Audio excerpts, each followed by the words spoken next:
Place donc comme promis à la chronique culture de 64 minutes. C'est avec Sylvia Garcia qui va nous rejoindre. Et pour commencer, les frères Cohen qui vont présider le jury du prochain festival de Cannes. Ils y avaient gagné la Palme d'Or pour leur film Barton Fink. C'était déjà en 1991. Extrait. On entendra parler de ce petit, et pas seulement par une carte postale. Poisson! Poisson frais! Rentre sur nos manches et au travail. Il est tard, Maury. Plus maintenant, lui. Il est tôt.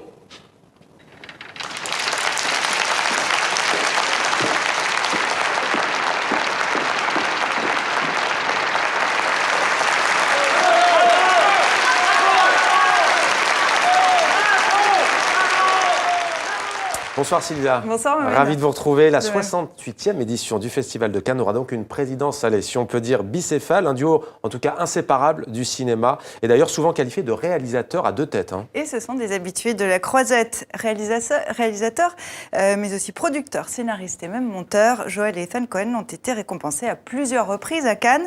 Palme d'Or en 91 pour Barton Fink, qu'on voit là, dont on voit un extrait, prix de la mise en scène pour Fargo en 96, pour The Man Who Wasn't There en 2001. Enfin, le Grand Prix en 2013 pour Inside Llewyn Davis. Alors, cette double présidence du jury est une première dans l'histoire du Festival de Cannes. Une question inédite se pose, une ou deux voix pour les frères Cohen. Le festival y réfléchit encore. Au programme également des nouvelles de Michel Houellebecq. Il est en Allemagne, on le sait, pour la promotion de son livre. Il réagit à la polémique à nouveau autour de son dernier livre, qualifié par certains d'islamophobe. Polémique en France. Polémique d'autant plus virulente que Soumission est sorti le jour de l'attaque contre l'hebdomadaire Charlie Hebdo. Michel Houellebecq avait d'ailleurs interrompu la promotion dans l'Hexagone. L'auteur français s'est par contre rendu au Festival de littérature Lied Cologne en Allemagne, où son roman est déjà un succès d'édition. Il participait à une lecture de son roman Unterwerfung, dans lequel il imagine une France dirigée par le chef d'un parti musulman.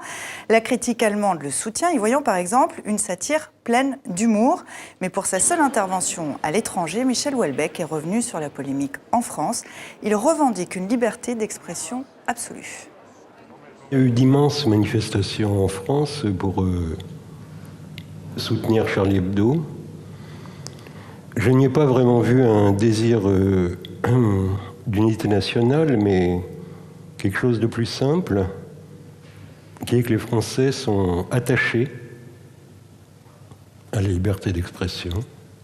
Le début de mes interviews pour Soumission était pénible parce que j'ai eu l'impression de répéter en boucle « Soumission n'est pas un roman islamophobe ». Et maintenant, ça risque de devenir plus pénible parce que je vais être obligé de répéter en boucle deux choses. 1. Soumission n'est pas un roman islamophobe. 2. On a parfaitement le droit d'écrire un livre islamophobe si on veut. Voilà qui est dit donc de Michel Houellebecq. Sylvia, on va terminer avec un témoignage puissant sur les planches, le génocide rwandais à base de textes dans ses chants. Samedi détente exhume les souvenirs. Samedi détente, c'est d'abord une émission de radio locale que Dorothée Munyaneza écoutait à ses 12 ans, en 1994, au Rwanda. Puis tout bascule. L'enfance est remplacée par le génocide et l'exil. Alors cette première création de la chorégraphe britannico-rwandaise rend hommage à ses amis disparus.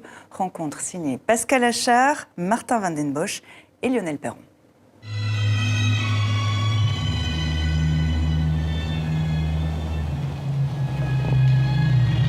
Le lendemain matin, nous nous sommes tous retrouvés dans la cour devant notre maison.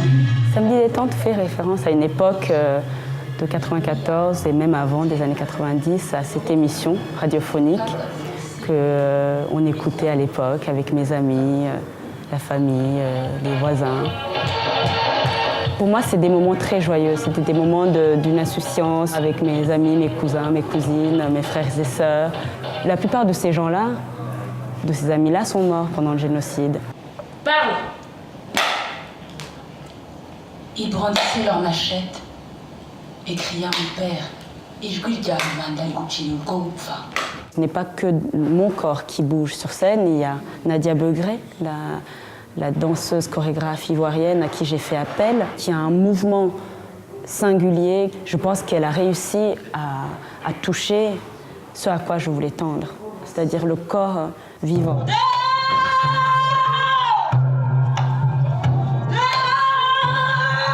La colère, la douleur, la tristesse, l'espoir aussi, la joie, ça me dit détente et un mélange de tout ça. Le Rwanda et les Rwandais ont sombré dans l'abîme, tandis que le monde est tergiversé.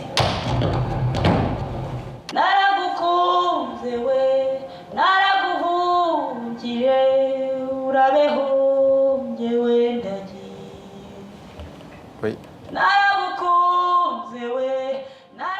Samedi détente est en tournée en Belgique et en France. C'est à voir en ce moment au Montfort Théâtre à Paris jusqu'à la fin du mois, Mohamed. C'était demander le programme. Merci Sylvia.